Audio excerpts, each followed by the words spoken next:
it's me, Jess. Welcome to my channel. I'm here with another channeled message. This is a specific message. It might resonate with you, it might not.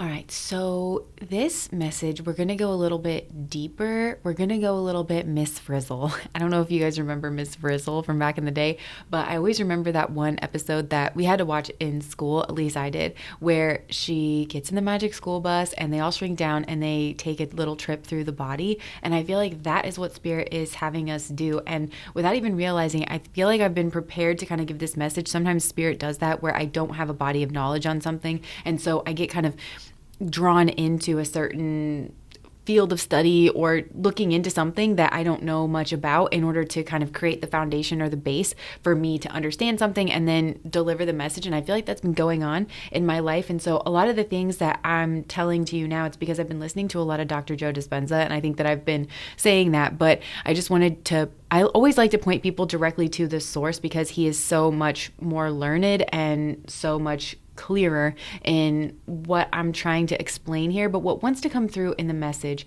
is just Spirit wants to pull you back and look at your relationship or your connection with this other person as a connection with a cycle, which we've already talked about. A cycle of treatment, a cycle of thoughts, a cycle of behaviors, but taking it a layer deeper and actually thinking about the chemical and hormonal process that actually happens when you engage on this kind of roller coaster ride here with this person. Because one of the elements of Dr. Joe Dispenza's work is that we can get addicted to the hormonal chemical reactions in our bodies. And it just kind of clicked for me. And usually this is how it happens whenever I get sent on this like weird wild goose chase where Spirit will kind of just turn a light bulb on. And I just heard myself in these readings just say addiction, addiction, addiction, over and over and over again. And typically I was thinking about an addiction outside of the body, maybe reliance on a substance or, me and my caramel chews, or you can be addicted to anything. But I never really thought about being addicted to the hormonal chemical firings that go on within our own body that is intimately intertwined with our thoughts and our feelings.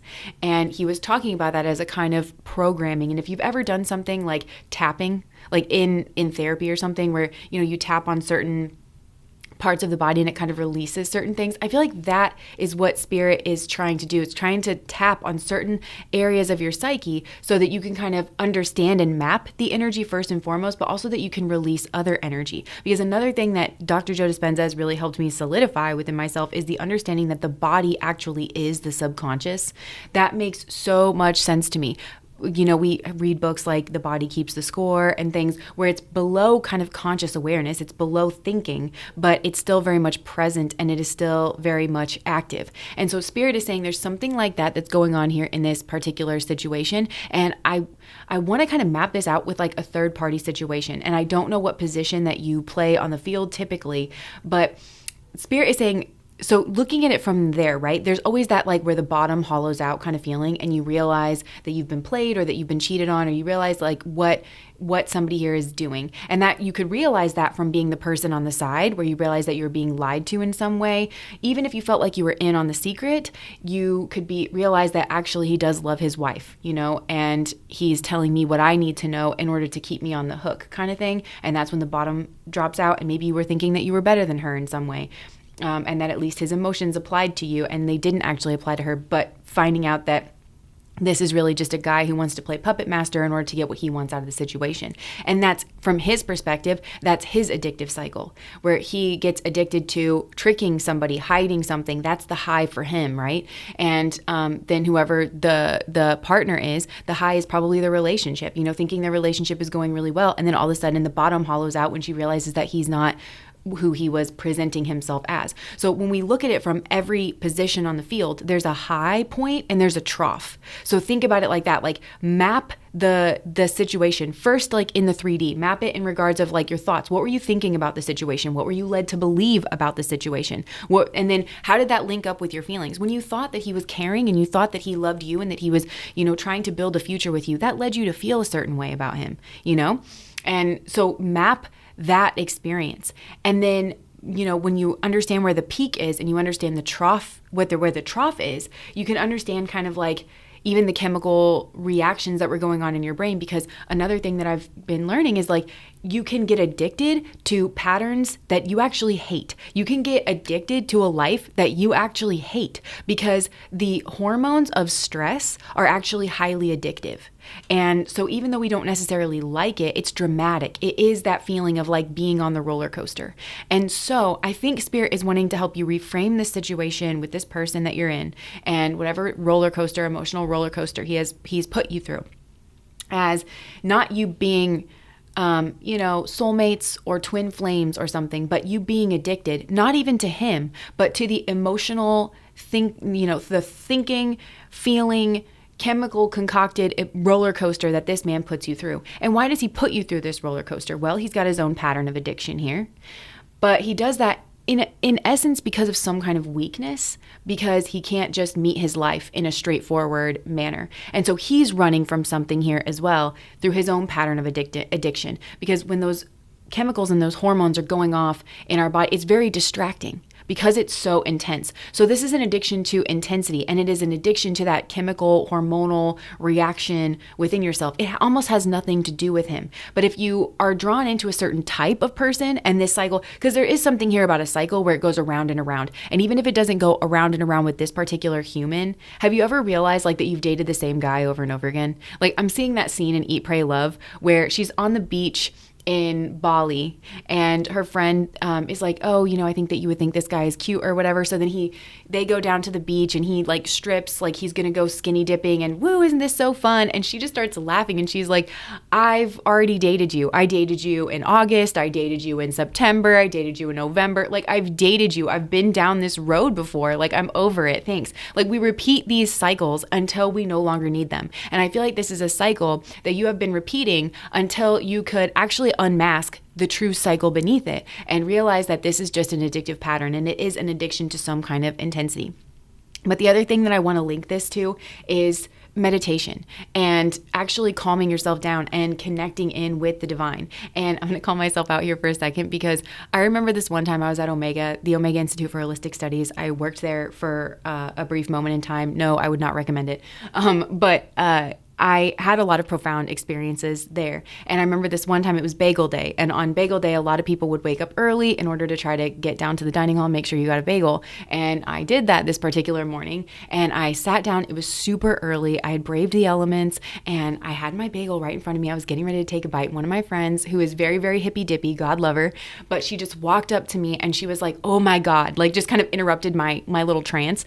And she was like, I was up at the sanctuary. I meditated all morning and I felt to me like I was having this orgasmic experience. And she was just, describing it in such detail. And I was like, okay, aren't we a little bit like dramatic here? Okay, I'm glad you had a good meditation session, but like, I'm trying to eat a bagel, And I didn't understand the profundity of that moment, but I like immediately snapped back where I feel like God was trying to show me something. Like I've had experiences like that since where it's just so pleasurable to connect actually with the divine, where I totally and completely understand why a human being would tuck themselves away in a cave for their entire life and do nothing but meditate and come out for brief moments of like getting water and chewing on a leaf. Like I understand that completely. I've had those kind of experiences, not often, but I have actually had them. And it made me realize that she was being serious and I wasn't taking her seriously. But in that snapshot, I was barely awake. And I do feel like that was a metaphor because I just kind of started being interested in spirituality and being interested in life beyond the physical and the senses and things like that.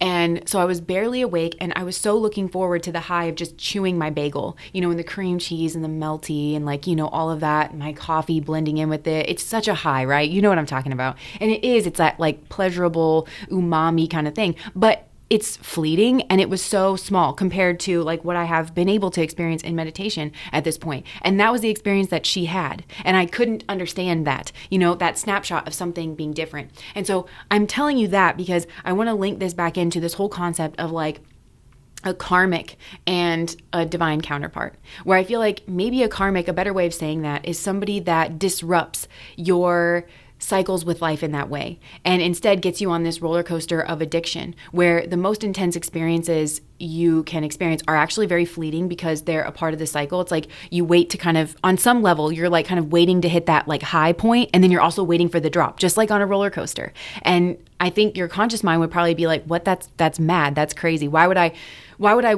look forward to like the drop? Well, it's giving you intensity. It's such a distraction. What is a distraction from? You probably have to ask yourself, but it's spirituality 101, right? Like I think really when we peel back the layers of the onion and you're talking to a woman who has known that I've been afraid of death since I was 8 years old, like I've literally known that, but I think it's a fear of death. I think it's a fear of just realizing that, we're here for a short time and that, I don't know, that maybe things are not going to be sparkly. Like, I don't know what it is that you in particular are running from. I can only kind of talk about what I know.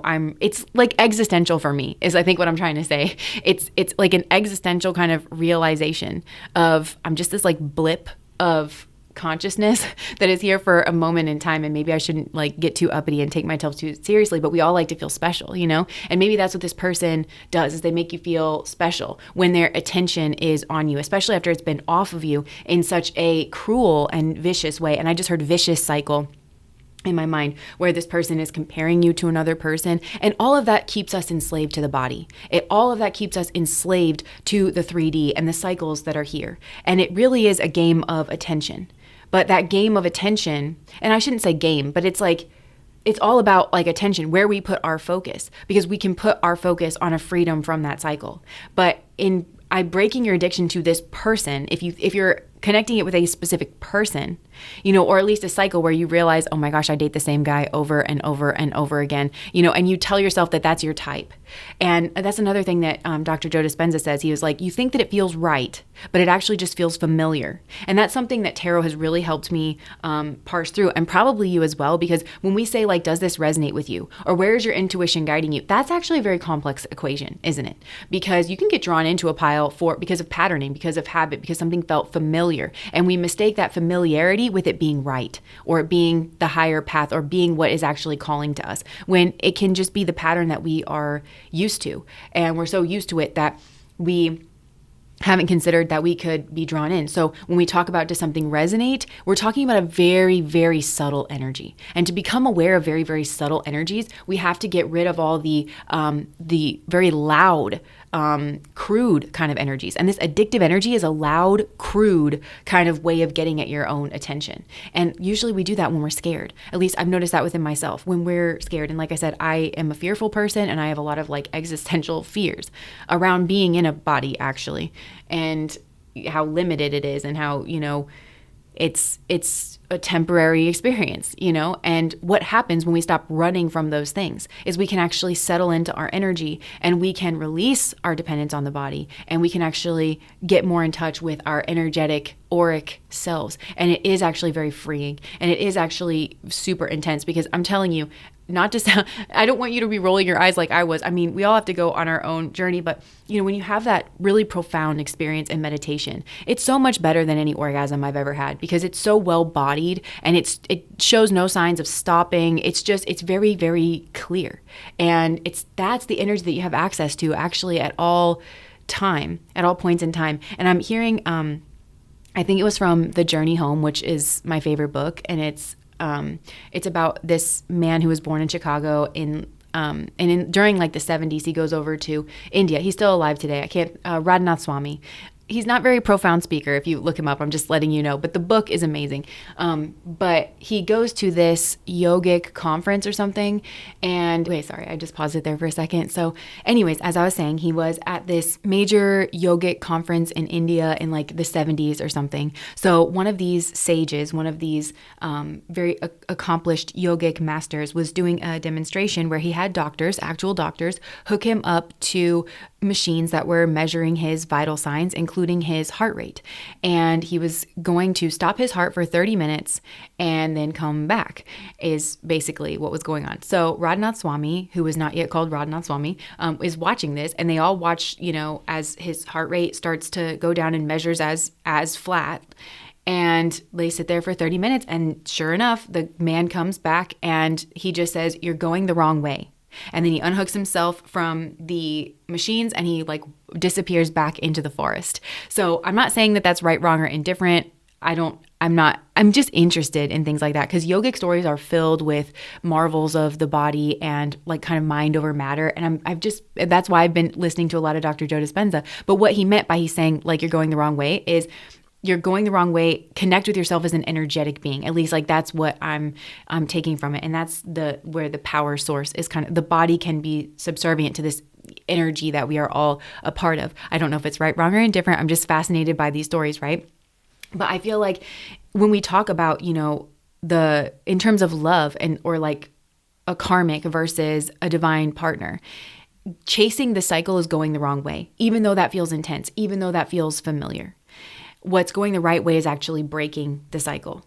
And that you can break it in a lot of ways, right? But just kind of recognizing what it is, seeing it for what it is. And then it kind of loses its mystique because you realize that it's hurting you. You realize that it's enslaving you in the 3D. And that's not actually a divine partner. It's something that encapsulates you in flesh and in the world of the flesh. So a divine partner is somebody who's going to break that cycle, right? And just the same way as like you're used to getting your little highs here and there, because like when you eat that chocolate cake, it's, wow, like you get the endorphins from the chocolate and everything. Well, when you start to eat healthier meals instead of having chocolate cake for breakfast, lunch, and dinner, then you might not get the same high that you're used to, but it doesn't mean that it's wrong. And actually there's, the pleasure that comes from eating well and taking care of yourself, and you just feel overall like better, that's going a divine way. And for some of you, you're your own divine counterpart.